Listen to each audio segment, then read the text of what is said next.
Good afternoon, dear delegate. Welcome to our second keynote session.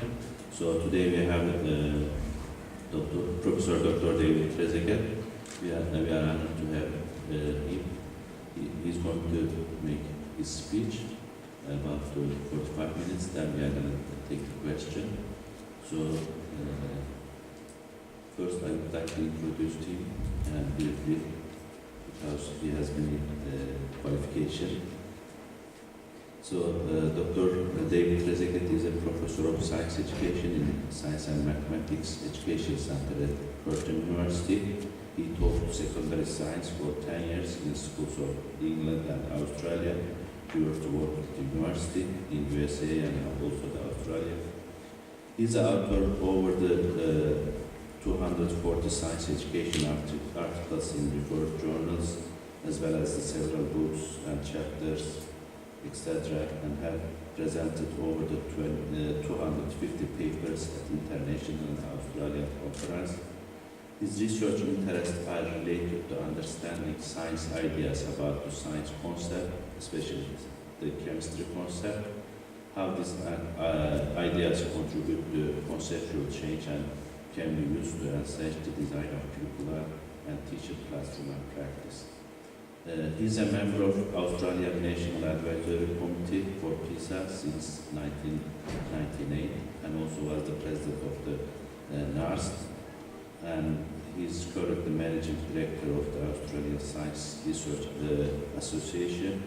He has an experience teaching and counseling in a number of countries in South Asia and Europe, and we are happy to have him. And please welcome Dr. Treagust again to make his speech. Thank you very much. The presentation title is the importance of the multiple representation for teaching and learning science. Okay, thank you very much. What a wonderful part of the world to hold a conference. My goodness. So to the organizing committee, and particularly to Dr. Ahmad Kiray, thank you very much for the invitation. It's just really wonderful to be here to talk at ICEMST. As a person who's been in science education for quite some time, I'm very much aware of the rise of Turkish science education research. Believe me, there was a time when there were very few science education research articles from Turkey. And now there are so many. And this is a reflection of the initiative, I think, of your government to put some resources into higher education and science education, and it's a lot of your effort to producing papers.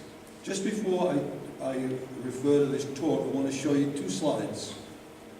I'm an editor of the International Journal of Science Education, and I have access to information like this. So you can see in terms of who is using the resources of the International Journal of Science Education by country. USA, UK, not OK, it should be UK, sorry about that, Venus. Yeah. But you can see that it's pretty consistent last couple of years and the years before that also. That is, Turkey is a very good user of International Journal of Science Education articles. If I look at another piece of data, which I've got access to, is the International Journal of Science Education submissions by geography. So you see here, again, across three years, Turkey is the second most source of articles submitted to the journal. Now, of course, this isn't telling us anything about acceptance rates, and I don't have those data, or I would show it to you. But I think you know that initially, a lot of Turkish journals, articles were rejected on grounds of not being sort of sufficiently detailed or something like that. And now many get accepted. So keep sending those papers to IJSE.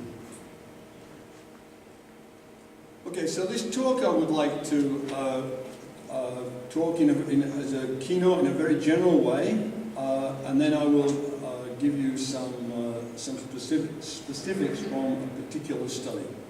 So I want to start this by referring to the knowledge cohesion fragmentation debate. That's a debate in the literature. I want to talk about learning science with different modes and different representations. And then I've done some work over the last few years dealing with multiple representations in chemistry, in biology, in physics, which has resulted in textbooks. The idea was that people are working in these fields. This information is fairly scattered. Let's bring it all together in one volume. And Springer was the journal that was very supportive of this. And then we need to talk about theoretical frameworks. You need theoretical frameworks to hang everything together, otherwise it's very hard to sort of know how to grow the area. And then I'll talk about a case study of teaching and learning in high school biology using multiple representations. And again, this examines this cohesion fragmentation debate. So if we deal with this, this issue is discussed a lot in conceptual change. Some of you will be aware, if you're aware of my writing, that I'm also interested in conceptual change. A lot of tension between this cohesion and fragmentation, and you have different researchers with different arguments and different theoretical bases to say certain things. So for example, Stella Voziadou and Mickey Chi, they argue that students' knowledge is coherent, it's systematic, and it's theory-like. However, this knowledge is not socially shared scientific theory, and the development in the mind of the student requires some reorganization of the learner's mental structure. And this is where research in epistemological aspects of learning and ontological aspects of learning come to play. And then you've got other researchers, again with a strong position, like Andy DeSessa, and he advocates that people develop their knowledge in pieces, and that this knowledge is very much fragmented. So you've got these two groups of researchers. One would be arguing that knowledge is, the development of knowledge per individual is coherent and systematic. They're trying to develop theories, but it's not scientific. Then you got the other person, or the other view, that says knowledge is in pieces. So that's the first point to make. The second point to make is about the different ways that science can be learned, with different modes and different representations. And you can see some of the nodes there. Visual, writing, reading, animations. I've been to spending time this morning listening to 10 or 11 talks and people talking about these aspects of visual learning and also verbal learning. Verbal can be listening, can be discussing, and then you've got other ways of sourcing information through an experimental mode or through mathematical mode.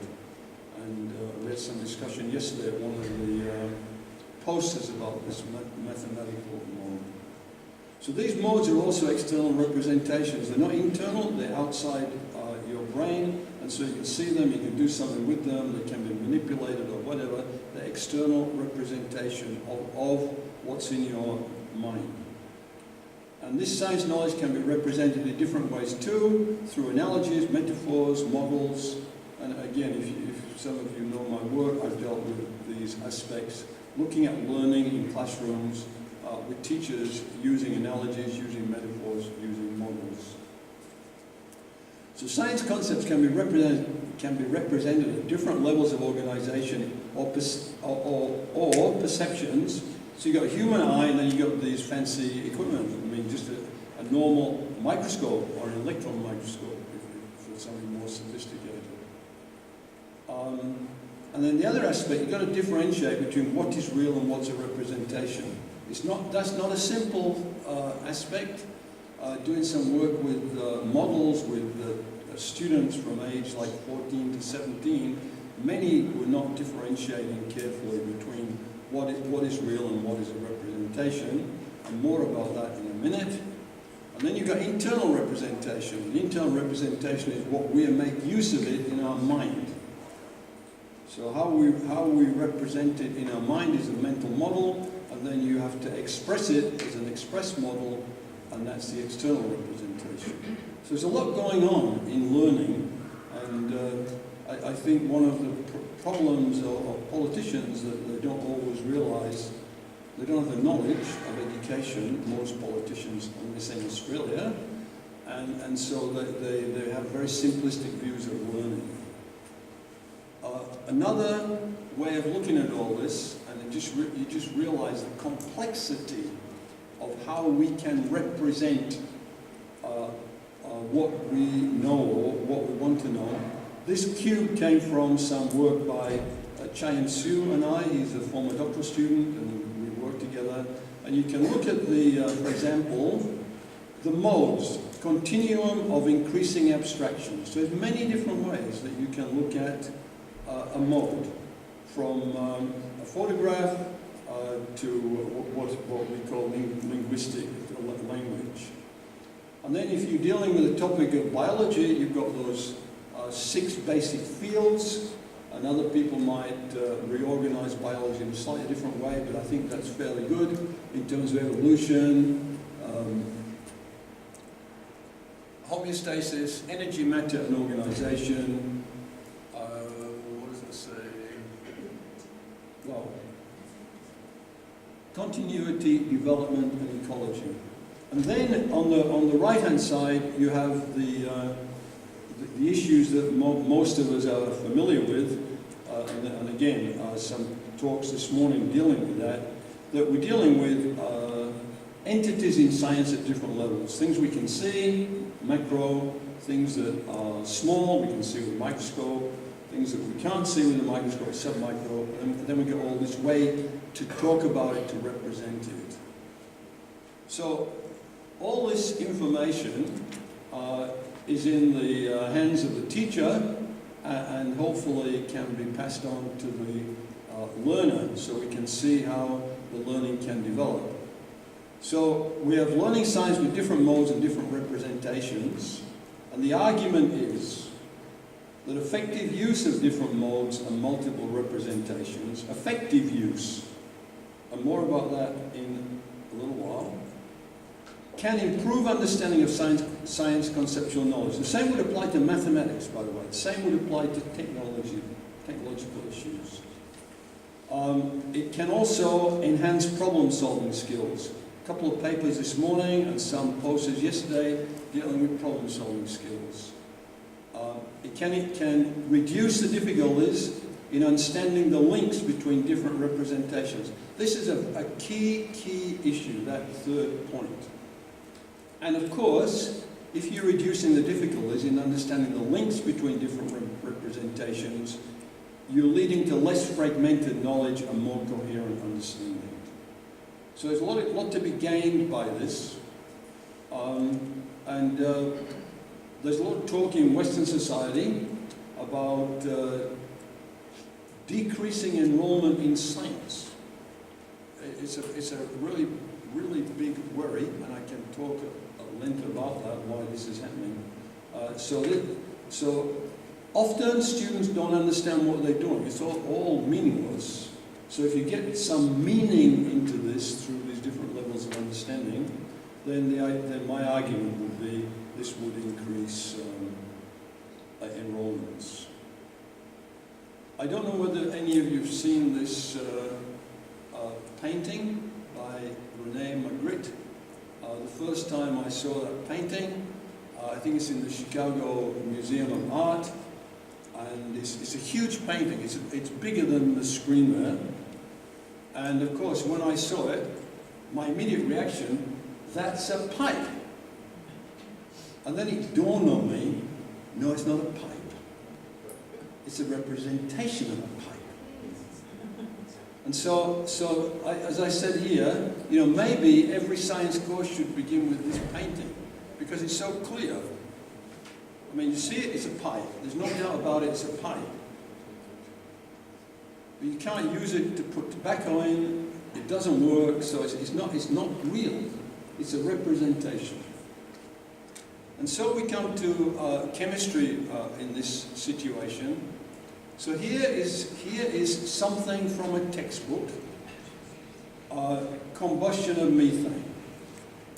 So we got these symbols which say CH4 plus 2O2 gives you CO2 plus 2H2O. So we've got some symbolic representation here, and the representation is supposed to represent, now we've got some words, oxygen, methane, and those particular compounds are represented by an atom structure that's actually space-filling models. And the idea is that these all get rearranged, so we get some rearrangement, we've got water and we've got carbon dioxide. That's so often what's in a chemistry book, and that's you learning about a combustion of methane. You know nothing about chemistry. There's no chemistry there. It's abstract representation. So what we need to be doing, and let's hope this works. Yeah. Oh, I see. So next one down, is it? Yeah. We have a dramatic chemical reaction to show you that will allow.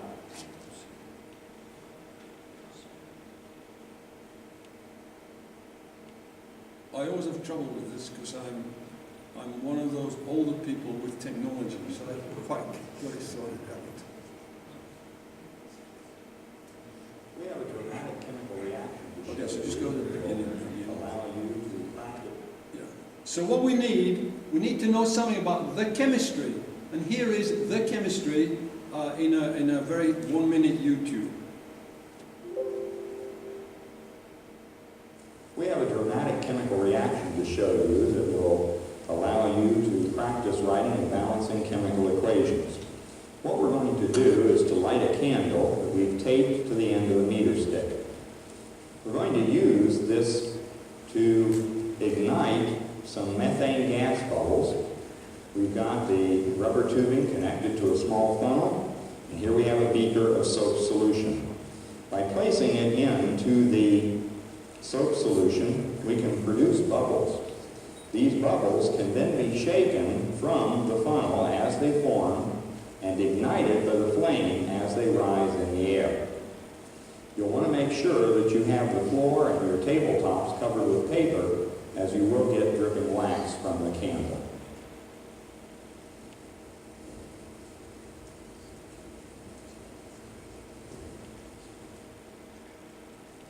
Okay. Thanks. Yeah.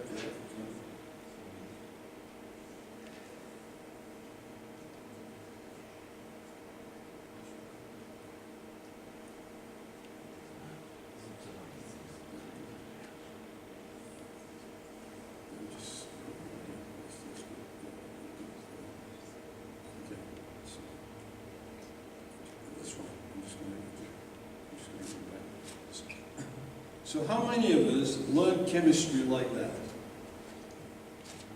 Methane, it's a gas, you don't know what it looks like. It burns, but you don't know what it does. So I think many of us learn chemistry at that level, and there's no real world connection. But as you saw by the short demonstration, methane burns, a nice flame, and you get a nice experiment. The chemist there said, this will help you write your chemical equations. So I think the message is, do that first and then do this second, rather than do this first and do this second. Okay. So if we're talking about chemistry, we're representing chemistry, and typically at 3 levels. macroscopic, submicroscopic, and symbolic. The macroscopic, you've got features you can see, smell here, bulk properties basically. And you can do experiments, you can have experiences just like with YouTube. What's going on? Well, we need to know what's going on at a submicroscopic level so we can explain it. We can explain all this rearrangement that took place, why the methane burned, and then we can represent it in different forms. We can represent it with ball and, well, they're space-filling models. We can represent it also with ball and stick models. Formulas, chemical equations, diagrams, whatever. I mean, they could have some energy functions, whatever. There's all different ways to represent it. Good teaching and learning chemistry is to make these overt. Now, I think to a chemist, this is kind of natural, but it isn't to a student. So a student, you've got to be very overt about what this is, and because beyond the modes, beyond the different ways of representing the modes, you're dealing with macro, submacro, and symbolic levels.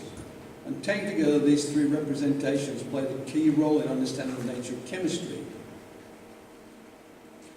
So don't just deal with one or two of them. All three need to go together. But this is hard work for the student. In terms of biology, similar, but you have a different level. In addition to the macro, molecular, and symbolic, because you've got a cellular level. So the cellular level is something you can not see with the naked eye, but under visible microscope. Under a light microscope, you can see the subcellular structures.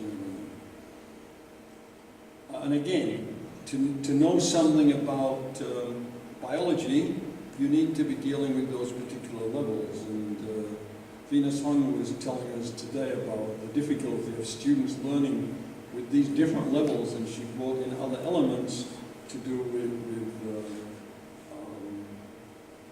what is causing certain behaviors within the system, the biological system. Same with physics. Physics is rather more complicated. Farrell knows about the complexity of teaching and learning physics. Often the physics in textbooks isn't the physics of the real world, because the physics of the real world is so complex that you have to simplify it. Then you simplify it to such an extent that it doesn't represent the real world. So this can get very confusing for students, but you can see what the issues are. You've still got macro, you've still got submacro, and you've got symbolic representation. And if you're dealing with those aspects together, then you've got some idea about how physics is really understood. So we need to use multiple representations in teaching and learning science. If we don't, and this is the problem with competent chemistry teachers. This is well understood. It is easy to understand. They've understood it, and they don't present it in an overt way and assume that it's understood, and it isn't. So the relationships need to be made explicit. This is where this work with group work and problem-based learning, sharing ideas fits well into that system. The significance of the relationships between the representations need to be emphasized. I mean, anyone who's learned organic chemistry, first time you go to a lecture and you see all these arrows going in different directions, what on earth is this all about? And basically you have to memorize it to figure out what it's all about. Because the chemist never said initially, when I'm putting the arrow going this way, it means this, and when I put the arrow going this way, it means something else. I mean, I remember the first time I'm learning organic chemistry, and it seemed almost, if this was a long time ago, so like on a chalkboard, so I thought if a person does it this way, oh, when he stands over there, it's the other way. It didn't make a lot of sense to me. So this is the way to increase fragmentation of knowledge, lack cohesion, and how do you get around this? You memorize it. And all of us in this room are intelligent human beings and have gone through a school system very well, and many of us, and include myself, have memorized things that you didn't understand. You get a good mark in the exam, so it appears that you understood because you got a good mark, but you didn't get a good mark because you memorized it. Then 6 months later, you can't remember much of what you learned. So when you come to the next class, you have to learn again. So a lot's dependent on the teacher. And I said this is one reason why school-age students have a low opinion of science, at least in Western societies. When students do not master the ideas within the different representation modes, you've got all these different misunderstandings. So for example, you're in a class and the teacher has ball and stick models and space filling models. And one group has to do some work representing a chemical reaction with ball and stick model, and then another with space filling models. And then maybe one group has got to explain to the other what those models mean. It's not that we've run out of ball and stick models, so we give this other group another way. It's there for a reason, so we need to be able to explain it. Often students don't see why lab work's necessary. They don't see the relationship between the macro event and these things that they're doing, like writing chemical equations. There's lack of understanding of complex conventions, like I mentioned, to do with organic chemistry. In physics, you often get in diagrams an arrow that's very wide, a thick arrow, or a thin arrow. They mean something. So the teacher needs to explain what they are, because typically the textbook authors don't. And I've spoken to textbook authors, why have you not made an explanation? Oh, the teachers can tell the students. But often the teachers don't tell the students because the teachers understand well enough and assume the students will understand. So there's this overt aspect is important.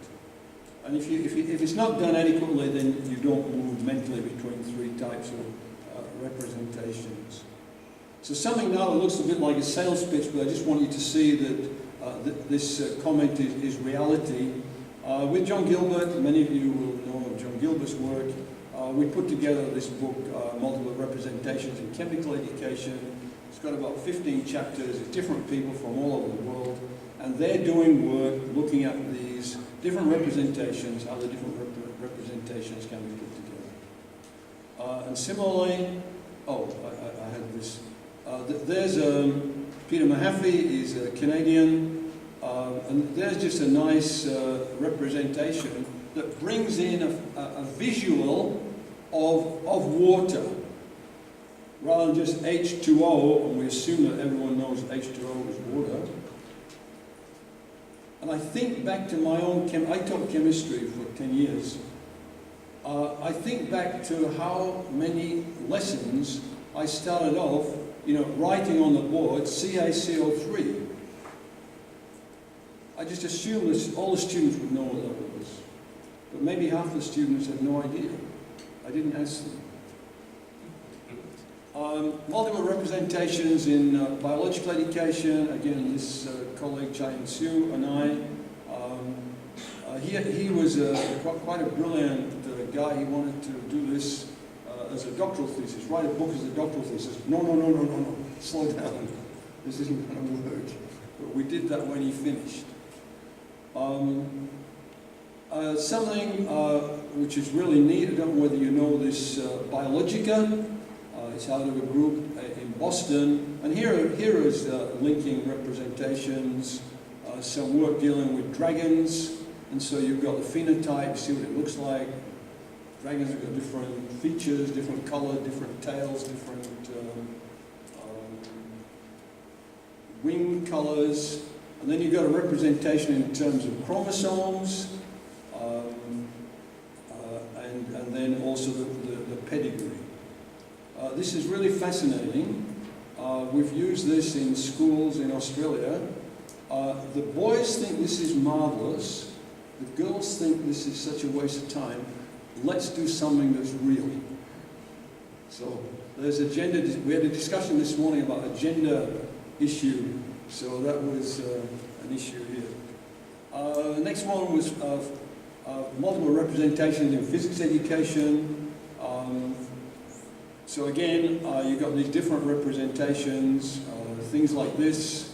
A diagram like that at the top is fairly common, but what does it mean? Well, there's another way of referring to electricity flow through a wire. And then another one, it's not very clear, I'm sorry, I took it from the web, dealing with, the one on the right-hand side is a typical diagram in a textbook. Then you've got to reorganize it to say what it's all about. Okay, so that's the end of like the first part. I just want to talk about one thing is this theoretical framework. And then I was going to talk about some research, and I think I'm going to cut that research short. I can. What time? I started 10 after. When do you want me to go to? All right. Okay. Yeah. So every piece of research needs a theoretical framework to hold it together. If it's not driven by some theoretical framework, it's almost like collecting plants from the early 1700s. Because when they were collecting plants, they didn't have a structure to put them all together. So we don't want to be doing that in science education. So here's a model by Sharon Ainsworth. Sharon Ainsworth is a psychologist, but she moved to education because her work was seen to be much more useful in education than in psychology. So her talking about multiple representations, which here are the functions of the representations, they can have complementary roles. You can deal with different processes or different information. One way of learning about a representation can constrain the interpretation of the other because it's familiar or because of the properties that are inherent within it, and it can construct deeper understanding. You get abstraction, greater idea of extending your ideas. So that model I've used in some research, and many other people use it in research. In that book for multiple representations in biological education, several colleagues have used that particular model. So the implications of learning with multiple representations, a combination of different representations enable learners to attend to the subject from different perspectives. So that model gives you that way to look at it. So someone's learning something, and are they looking at it from only one perspective or different perspectives? Does one perspective help them improve their overall perspective, or does it give deeper understanding for another perspective?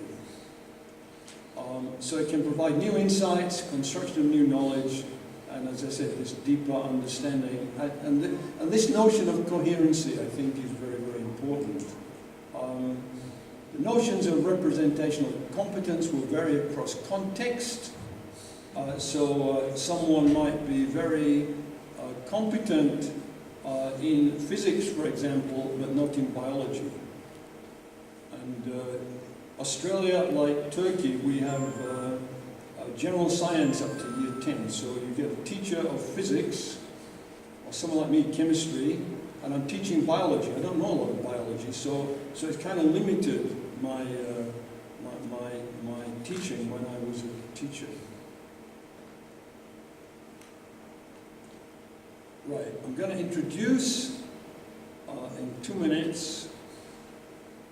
So this was a case study in a school, a private girls' school. About 25% of schools in Australia are private, that is, they're not government. Parents pay fees, some of the fees are high, some of the fees are low, and sometimes they're co-ed, and other times they're boys only or girls only.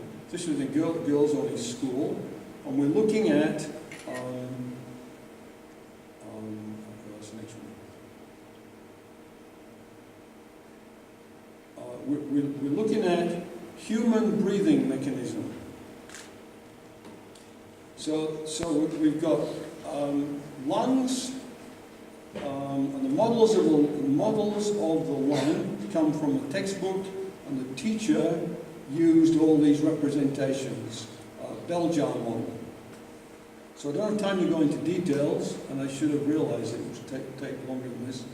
But for example, those are the kind of images in the textbook. So the textbook is explaining what's going on when you're breathing. Your diaphragm contracts and it opens the chest. So your chest is more expanded. When the chest is expanded, you've got more space, so more air goes into the lungs. And the reverse when you expire. And a model is this model. Do you use this in your schools? It's very common in Australia to use this particular model. It's very, very helpful. It's got all sorts of constraints. So one of the points we were trying to work out, let's see what I can do here. So this is a paper published, it's in the references, so you can take that. So one student, or a student that we wrote about, developed coherent explanations with multiple strategies. So she accessed complementary information. She used one representation, like the diagram in the book and the model, to represent each other, and she evaluated both. We had some two-tier test items. Many of you know about those, and many Turkish colleagues are writing a two-tier test. And then there'd be another girl who sought one-to-one relationship between the two representations. The diagram, and of course the person breathing in and out, and also the bell jar. And you can imagine there are constraints, like when you breathe, your chest expands. When you expire, your chest goes down. But with the balloons in the bell jar model doesn't, the outside wall doesn't change. So this is a constraining aspect that needs to be considered when you use that model to interpret the real event. And so someone like Carly wasn't doing that as well as the other girl. Okay, so I think this is coming to an end now. Right, so this is my almost the last slide. So while multiple representations, oh no, this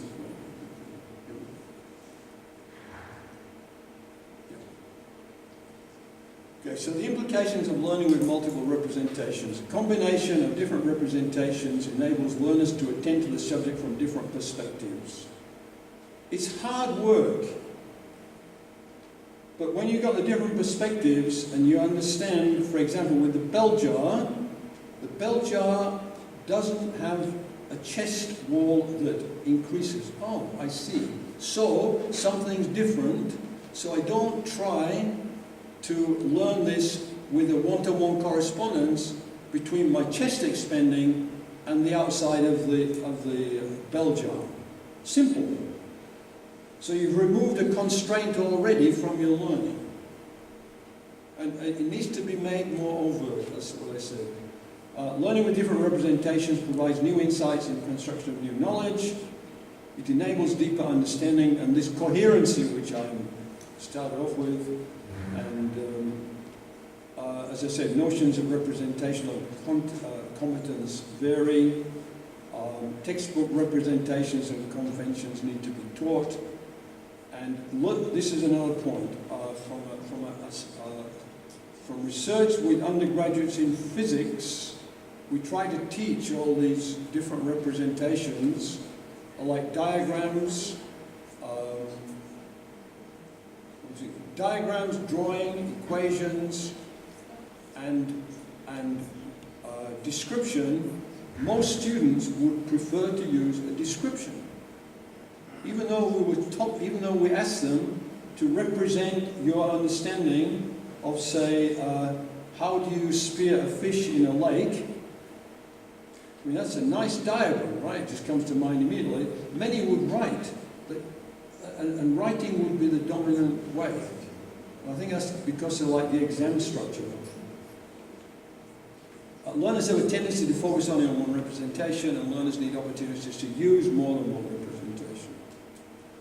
Okay, so I think, Hakan, that's end of my story. I'm very happy to have some conversations with you, either here or outside at coffee time, or for the rest of the meeting. So thanks very much for your attention. Okay, thank you so much. We can take a couple of questions. Does anybody want to ask? Question? Okay, go ahead. Okay. I think I want to start for the sake of respect to Prof. I think those of us in science education, we've really learned and read a lot about him and his work. And I just want to ask him to share with us the experience as far as use of multiple representations in situations where there are constraints within an environment, and the constraints are looking at things like time, class size, Yep. Some schools, some environments may not be endowed with resources because, again, using multiple representations really requires resources. So I don't know how you can help us understand how one can navigate around such challenges, because really learning of science really requires the use of MR. But then there are those constraints. How do we navigate around that? Okay, I can tell you a little bit. It's some years ago, I did a lot of work in Indonesia, and the class sizes then were 48. And we had, the Indonesian government had some money from the World Bank, and they wanted to make the labs practical, to do science laboratory work. And so we had a number of Indonesian students who came to our university and did a master's degree, and then they had to go back to Indonesia and they had to train other teachers or work with those teachers and then implement laboratory work. So I've been in classrooms in Indonesia. I don't speak much Indonesian, but I know what's happening when it's a lab class. So you get 6 students working together doing some lab work, which astonished me, because in Australia they'd all be fighting. But Indonesian students, with 6 of them working in a lab, they work together, and so it can be done. So I think there's a cultural context here that would apply in one country and not another. I think in terms of resources, I don't know. Obviously, some school systems are resource poor. You don't have internet access, but I think teachers can be very creative, and then the creativity is knocked out of them because of an external exam. And so, if you can be teaching classes before that external exam, so for example, if the external exam, I don't know, do you have end of primary school exam? Yeah, so that becomes a complication all of its own. So you cannot have too much freedom in primary school. But say, Australia used to have an exam in grade 10, like followed a British model, but now it doesn't. It's only got an external exam at the end of grade 12. That means there's a lot of flexibility within a curriculum that's designated by the government for the teacher to do whatever she wants. So I haven't answered your question, but I think I recognize the constraints that you bring to bear. I mean, I know stories from people who tell me school teachers with their own money buy resources to use in the school. I just be silly for a minute, but how do you know that molecules move around? Okay, buy an onion, costs whatever, a few cents, take it to school, cut it up. Those students will soon realize, oh yes, molecules move around. So I try. I thought this was more like a good, interesting discussion.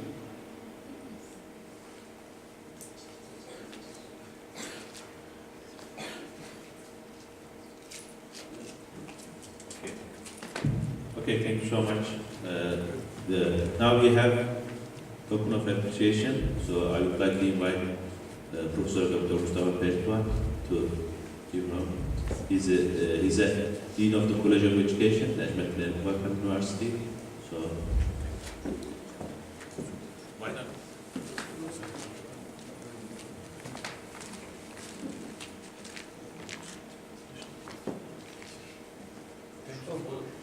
All right, I see. Yeah. You are welcome first. Yeah, thanks, Mr. Turkey. Yeah. Yes, I've been to Istanbul. Okay. Yeah, thank It you. was very good presentation. Thank you very I'm much. a chemistry teacher. Oh, good. That's I wonderful. would like to give you the PhD lessons. Yes. And I was very, very happy. Thank you. Thank you very much. Yes. We will, Okay, good. keep for you. Okay, thank you. Let's do this. Okay. Yeah.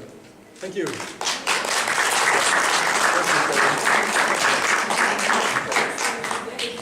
Okay, thank you so much. Next session will be start at 3:30. Thank you.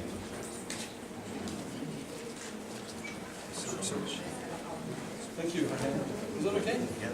You know, typical teacher. I'm still a typical teacher. That's fine. I've got 29 more slides. Yeah. Thank you so much. Yeah, good.